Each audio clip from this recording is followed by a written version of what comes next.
All day, Esther had felt outside her body, as if she was watching herself drive. She'd learned the topography of the coastal road when she was 15, and Aura, 18, had taught her to drive.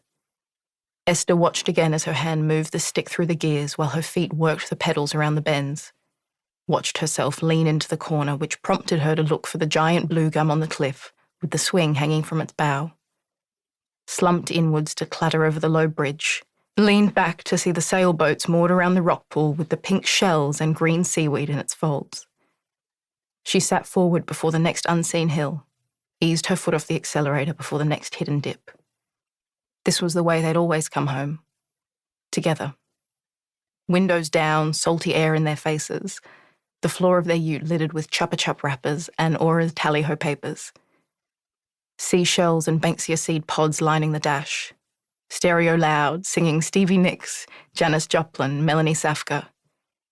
Esther's heart contracting and expanding with such yearning and awe for her big sister, though she'd been sitting right beside her.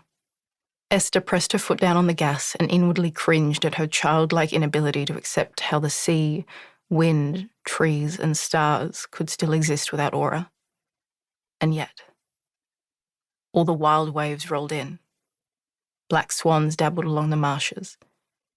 And there they stood, the 7 boulders huddled together, holding the warmth of the day's sunlight deep inside like a secret. Despite her emotional resistance, Esther's body remembered the way home, to where she'd always been, first and foremost, Aura Wilding's little sister. As she came over the last rise, Esther glared at the sight of a sculpture by the road, next to the sea, of a bikini-clad woman, hands on hips, hair flying, smiling. She didn't have feet. Both of her legs disappeared at the knees into a stone semblance of the sea, engraved with a shouty, "Welcome to Binalong Bay." The sculpture had been in place welcoming and farewelling people for as long as Esther could remember. Growing up, being prone to a touch of claustrophobia, seeing the Binalong Bay girl always gave Esther sweaty palms and a shortness of breath. Her frozen smile, hair, bikini and legs in a stone sea, forever trapped.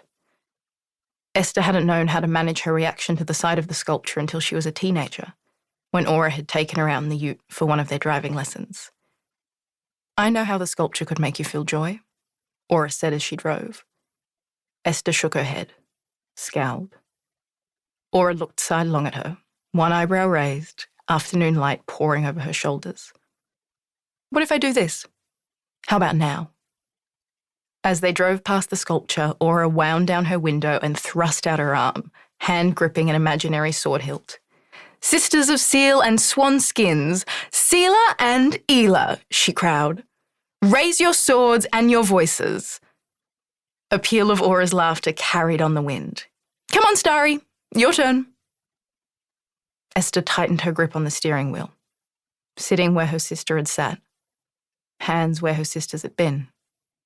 The Binalong Bay girl shrank in her rearview mirror. As she neared the headland and Salt Bay, Esther's head pounded.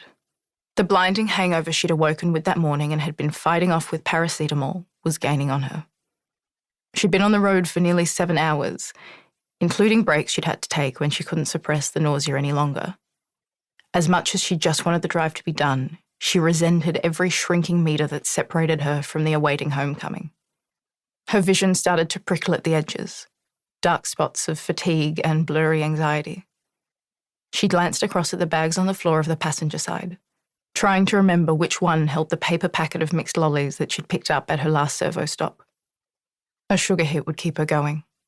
She eased off the accelerator, took her eyes off the road for seconds. Everything happened at once. Something exploded against the windscreen, which shattered, but held. The sound of the explosion made Esther scream. The weight of impact and the fright of it caused her to swerve off the road, press her full weight on the brake and fishtail on the gravel. A sickly smell of something primal, bloody, of rubber, something burning. Esther lurched to a stop in a cloud of dust and grit. She breathed fast, heart pounding, body shaking. Confused and disoriented, she reached for the door, pushed it open, and stood up on wobbly legs. Her mind couldn't take in what she was seeing. The wreckage of her windscreen.